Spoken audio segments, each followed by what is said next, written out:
on YouTube? Welcome back to another episode of the Game Changers Podcast. It's your boy Gnome G. I'm in here with Bishop Mac, Mayor Socrates, and Boss Man Jay tonight. We'll be getting right into it, man. Iran, Trump, Epstein, and everything nice, man. Everything that's been going down.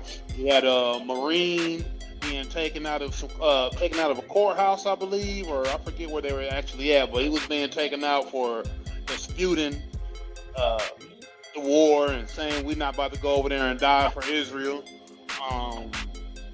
We have what else we got going on? We got Trump with his with them hiding over 46,000 files. I mean, it's a lot going on tonight, man. What's going on with y'all? Yeah, what's up? Hey, let's start off with y'all reaction to that. Like you said, a Marine. I think he was protesting the war, and like you said it up earlier. But let's check out that video and let's see what y'all do. Out! No one wants to fight for Israel! His hand! Oh! His hand!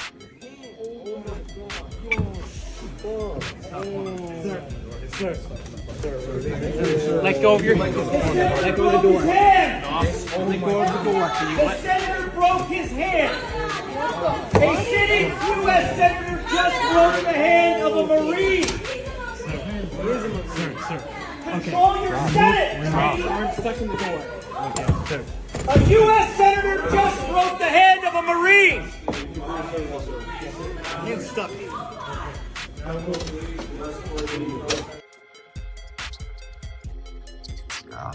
Hey, so that was a reaction of American Marine who didn't appreciate Trump going right back into a war that he told us he wouldn't be getting us into, and we right smack dab in it. So that was his reaction. What did y'all guys think? What did you guys think about that?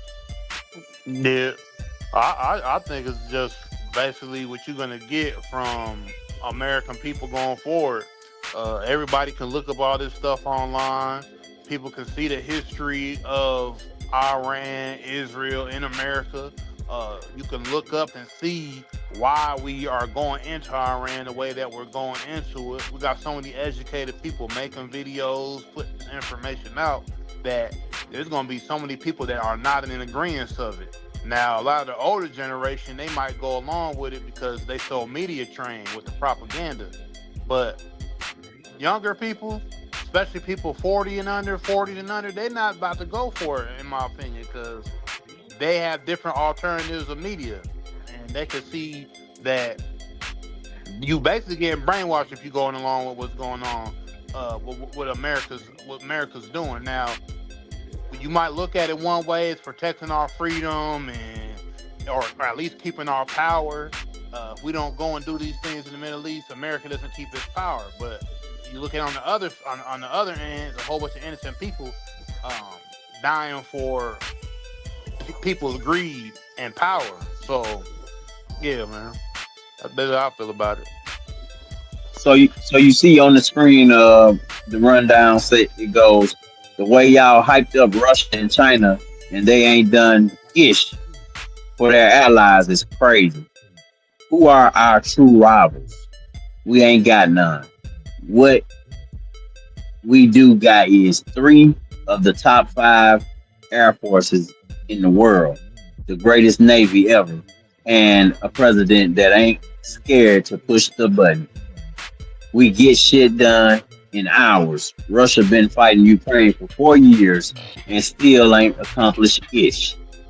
China can't attack Taiwan because you need oil to fight wars, and we got all the oil now. Respect the flag, America. What do you think about that internet user saying that America has no rivals and there isn't even a competition at this point? Nigga, we about to be hated by everybody. Yeah.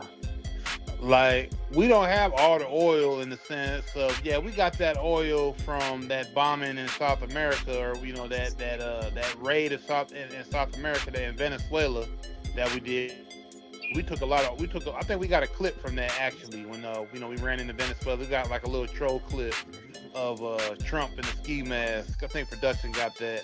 And then we went The down United States seized 1.9 million barrels of oil on December 10th. We're going to keep it.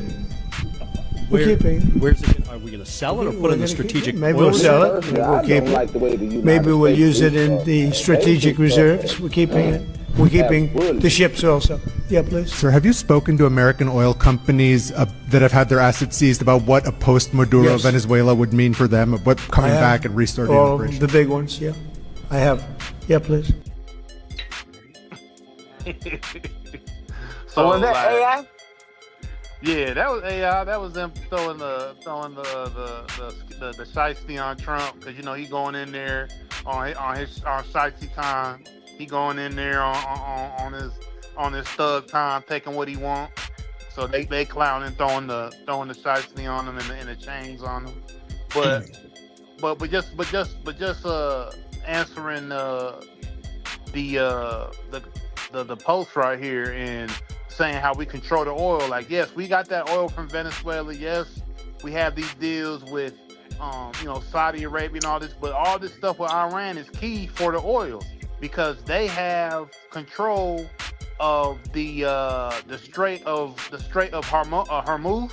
Is that what you call it? The Strait? Yeah, the Yes. Strait of Hormuz. So if Iran Okay, well, Iran and Saudi Arabia are right across from each other, and Iran has one of the most profitable oil refineries right there on the coast. So that was one of the first targets for Iran when they got hit, was to bomb that choke point and to bomb that oil refinery to mess up just global everything.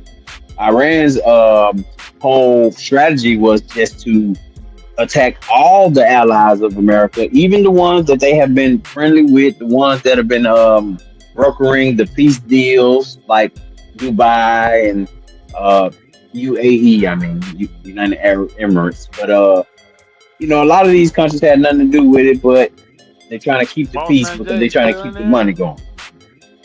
Yeah. You hear me? I believe what Boss Man was trying to say is that Iran basically did not care about any of the allies because there are certain kind of Muslim. There are very few Muslims like people in Iran. They're the Muslims that were ready to do anything if their government go down. They never gonna stop fighting because they believe in the holy war and all of that. That's like the very few percentage of Muslims, and Iran is like the main place for these style of Muslims, where if you come at their people, you unalive their leaders, or you come at them and they're ready to fight to the death because they fighting for their religion. They're not fighting for just money and power. They fighting for the power of their religion, basically. So yeah, you got to be careful with Iran, and I think they're about to take over. They're gonna try to take over the Middle East, man. And I don't know. It's gonna be hard for them, but because they're gonna be going up against America, they're gonna be going up against Israel. But I don't know. We talked about Pete Hegseth. Pete Hegseth, the defense secretary, came out and said that Iran tried to assassinate Donald Trump on multiple occasions. Trump also came out and said, "Hey, I just got him before he got me." So, vanity. Another headline we heard: Trump admits that energy prices will rise as Iran conflict continues. And we talked about on the other show how Donald Trump has hinted that this would be a prolonged military event. It won't be just a in and out type of thing. So keep an eye out for that part of it.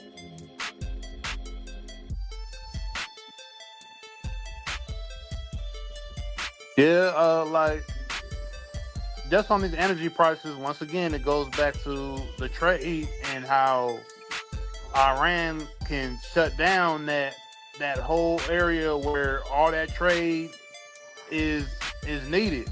Because if they shut down that Strait of Hormuz from their side, that basically means like Japan, all these other places, they're not gonna get oil.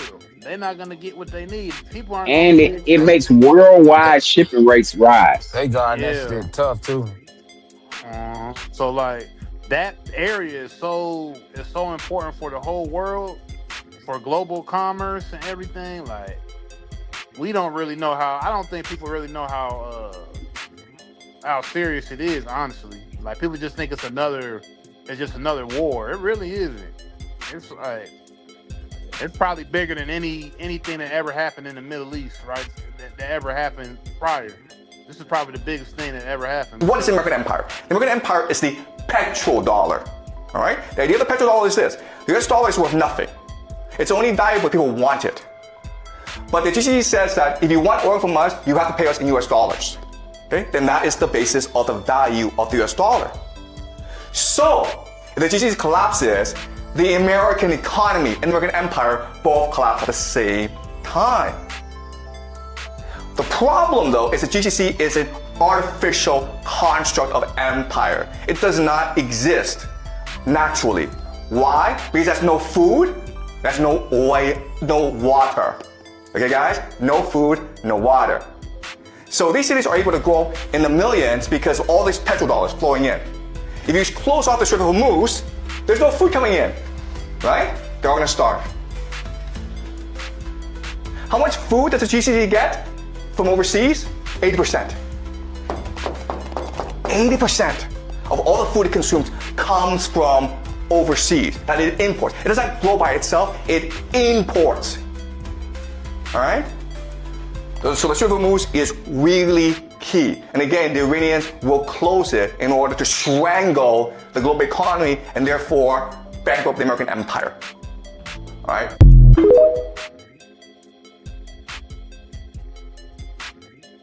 Yeah, that's pretty wild.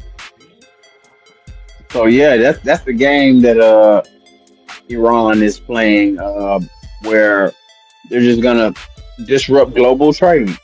But I wanted to get to some of the reactions when it first hit, when everything first happened. They killed the Ayatollah. The Iranians hit the streets and mourned.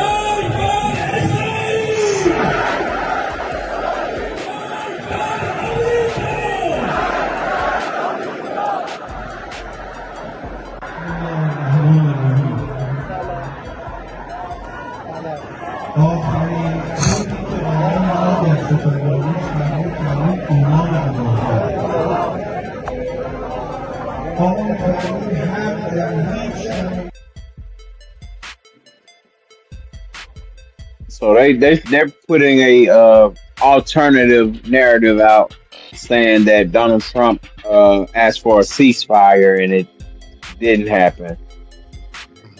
It was flatly rejected, and the average Iranian was pro Ayatollah. But that's not what we've been told. In the Western world, we've been told that this is a repressive government that, kills people for speaking their mind and all kind of stuff. So, well, the thing with Iran is, they're Shia Muslims. Shia. So they're like the super minority of what you see Muslims. They're the hardline Muslims, you would say. So they're willing to ride. This is the thing. They willing to, like how when we went into Vietnam and we fought the Vietnamese, they were ready to ride out all the way for their people and what they believe in. This is how the Shia people are. This is why they just rolled out on all American allies as soon as it kicked off. As soon as America did what they did with their airstrike, they just went at Dubai, they went at Abu Dhabi, they went all over and just. Well, these are the same people that'll kill a woman for going past the 8th grade. These are the same people that'll cut your hand off for stealing. These are the same people who will, do a lot of human rights violations happen in that religion. Like I said, those are the hardline Muslims who kind of are real harsh and don't really fit into 21st century of religion wise.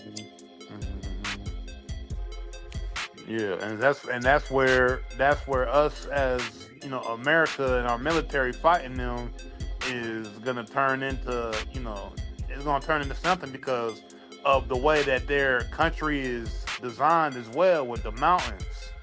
Because like where America's trying to get in and fight and trying to get to them is a lot harder than a lot of other places. Even though they've taken out a lot of people, even though they have taken out a lot of their leaders already.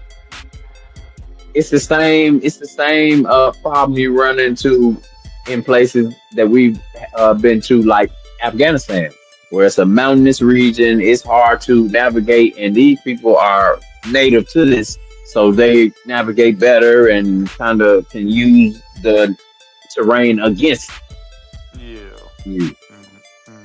But I was just also seeing how the average citizens were attacking U.S. consulates around the region.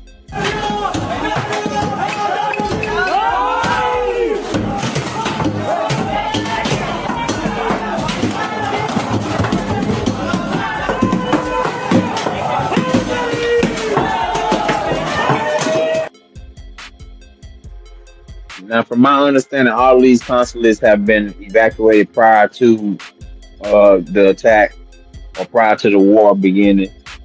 But, this debunks the narrative that these people needed us to come and save them. Because a lot of people, and I guess, I want to say it's split on how they feel, but one way I heard is the people that are more in the rural areas of Iran are more of the hardline people than the people that are within the actual major cities of Iran. Because some of the people that are in the major cities still remember the time before, the regime changed, because America had went in there in the 50s, the history of Iran and how they made it more of a, let's just say like a Western place, like a Western style country. And then when they changed regimes over, that's when it went back to the hard line kind of, and I believe that was like in the 80s or something like that. So nobody really probably is alive really from that time when they remember that, but there's still people that kind of have those underlying values and stuff like that. So like, they're all going to be riding for Iran at the end of the day, and they probably all willing to die. They don't give a fuck. They ready to go, so. Yeah, this Ayatollah came to power in 1979. 1979, yeah. Mm-hmm. Yeah, so he kind of has been in power for a while now. He was 80 his damn self, so he was like 89 or something. Yeah, they said he had pancreatic cancer, and he could have escaped to like Moscow or something like that. Like he could have took refuge in Moscow, but he just stayed where he was, and he ended up. It just wasn't him. A lot of his family died with him in the strike. Yeah, like it wasn't. Yeah, it was a lot. Like his family died with him in that strike. So that's one of the reasons why they're even as pissed as they are, is because it's just not him who died now. It's like. Oh man, we talked about that. Trump talked about how the toll up until yesterday, the top 50 leadership, top 50 was taken out, and then that's not including it was just the total of people who America's taken out at this point. It was like the top 80 officials, political officials, military officials. They just want a total regime change. So, bruh. One big thing Iran did do was they took out a big satellite that America and Israel used to navigate that region and that area. So they took out a big satellite that operates for America and Israel, so they can, like I said, they can see what's going on around. They know they know where they could actually pinpoint a few things, but I guess they don't have that right now because Iran took it out. Oh, really? Well, Trump doing everything he want to do. Like I said, man, the boy, he really. I think that's a fitting meme where they showing him with the ski mask. He a real guy. The United States seized 1.9 million barrels of oil on December 10th. We're going to keep it. We're keeping it. Where's it? Are we going to sell it or put it in the strategic? Maybe oil we'll sell reserve? it. Maybe we'll keep it. Maybe we'll use it in the strategic reserves. We're keeping it. We're keeping the ships also. He's keeping everything. Yeah, man, he don't care. He doesn't care, and we know once again that this World War III or this invasion of Iran is not just about the control of that area and Israel and America's control of to basically completely control the Middle East, but it also is to get the Epstein files off of Trump once again. I mean, it's still a distraction so the American people don't bring up the Epstein files. Is this to divert attention from Trump's Epstein mess? Yes, it is. The Department of Justice has been caught covering up accusations of Donald Trump raping children. Caddy, am I making that up, Caddy? No, I mean, that's we documented. reported that last okay? week. The Wall Street Journal is putting that out. The New York Times. I'm not making that up. That's not me saying it. One way to get the gun off that burb is let's bomb Iran, right? And so just don't forget that everything is tied together. And you know there's a tweet for everything. Trump said in 2013, in order to distract from XYZ, Obama is going to strike Iran, or Obama is going to attack this place or attack that place. So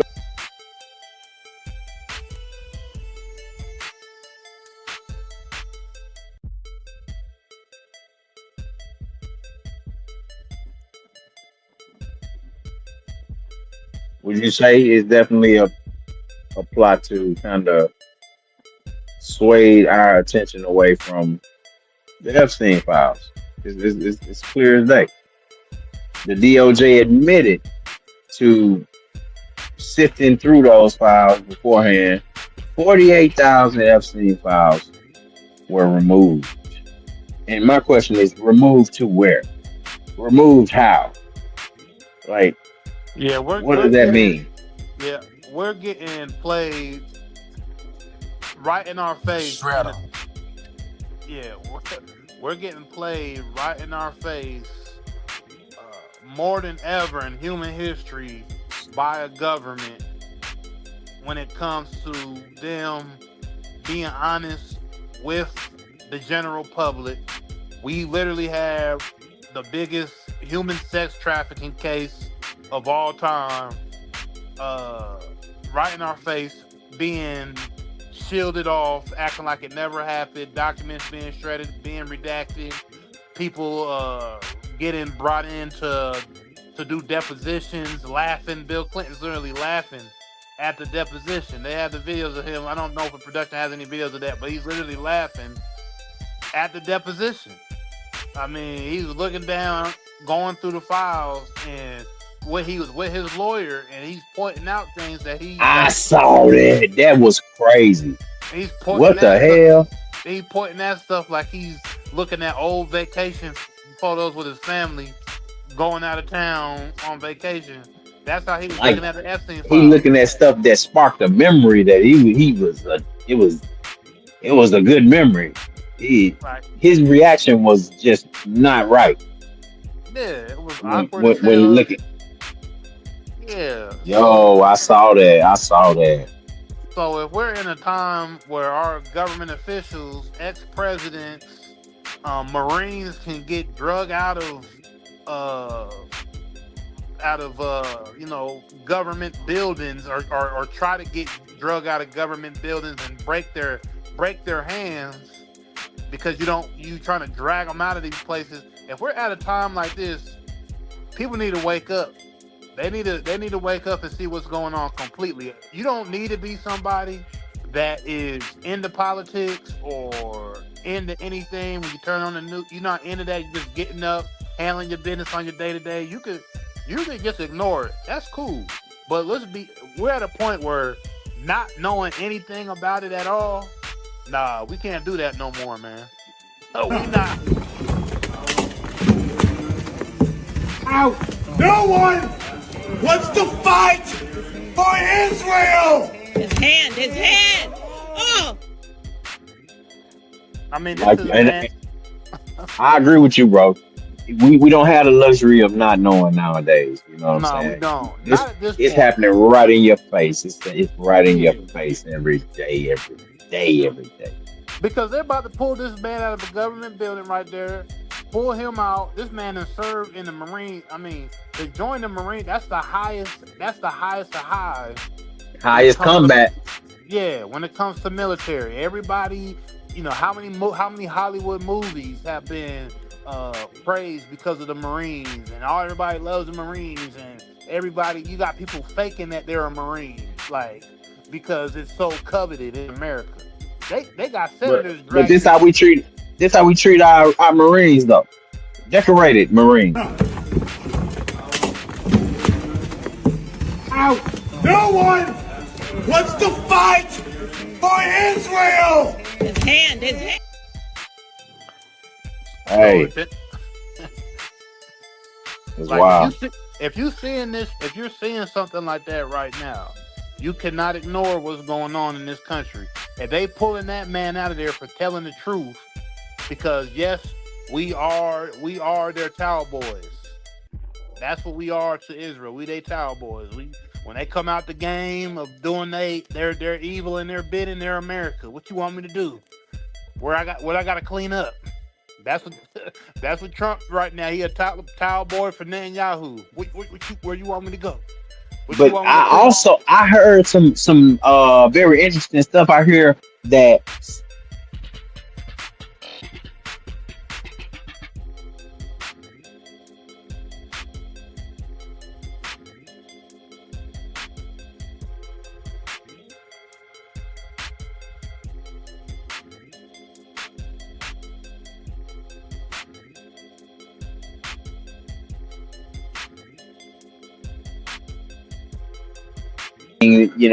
and if you know anything about the Prime Minister of India, he's a little guy, Prime Minister Modi, Modi.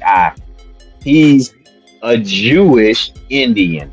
So Netanyahu, knowing that the Prime Minister or the President, one of the other, but I think he's the Prime Minister Modi, little black little dude, but he's a Jewish Indian or some sort, something like that. So, and that's another country that is nuclear powered, and they can use against kind of the Muslim world. You got a Jewish head of state, so Netanyahu is playing 3D chess right now, man. He got charges of his own going on. Trump got charges of his going on. If any of them ever fall out of power, both of them going to jail. For sure. Man, for sure. I don't know. I mean, you would think, but I mean, if they ever fall out of power, the Bushes have war crimes. All this. I mean, Trump is our current president with how many felonies? I don't know, man. It's like I can't believe. So what you saying? They unprosecutable? Is what you saying? Well, I'm not saying that they're unprosecutable. What I will say is that us as the general public, no matter what country you're in, gets fed a whole bunch of this and that these political figures, if they commit crimes while they're under oath to serve the people, if they do things they're supposed to go to prison or jail, they don't go to jail or prison. So I'm just speaking on the Bushes. The Bushes have war crimes. Multiple, people that have been out here supposed to be, under certain courts or supposed to go to jail for certain things that they've done, things that done against humanity and people and all this, but they still out here. So I just want to say, my thing is, we're going to have to wait and see. That's what I'm going to say. We're going to have to wait and see. For sure. We can leave it there for now, man. It's going crazy in the world right now. America is definitely projecting power across the whole fucking world right now. Like I saw they were doing operations in Ecuador and in other little countries we don't even know about right now. You know what I'm saying? Yep, they went to Ecuador. I saw that. I just seen that today. Yep. That shit don't even hit the news big. It's like a little side note, but it's so much other shit going on. This like, okay, that happened. We were already down there, and we were already down in with the cartel down there. So we already did what we needed to do down there. So we ain't really worried about Ecuador. That's just a little side note. Pit stop. Pit stop. Like, yeah. But hey, to all the viewers, everybody at the Game Changers podcast, man, y'all make sure that y'all like, comment, subscribe, and we're gonna be back with more Trump news, more Iran. It's not going anywhere. You guys stay tuned in. Make sure you subscribe, hit that bell for the notifications. So anytime we go live, y'all can tune in, man. We up out of here, man. Game Changers.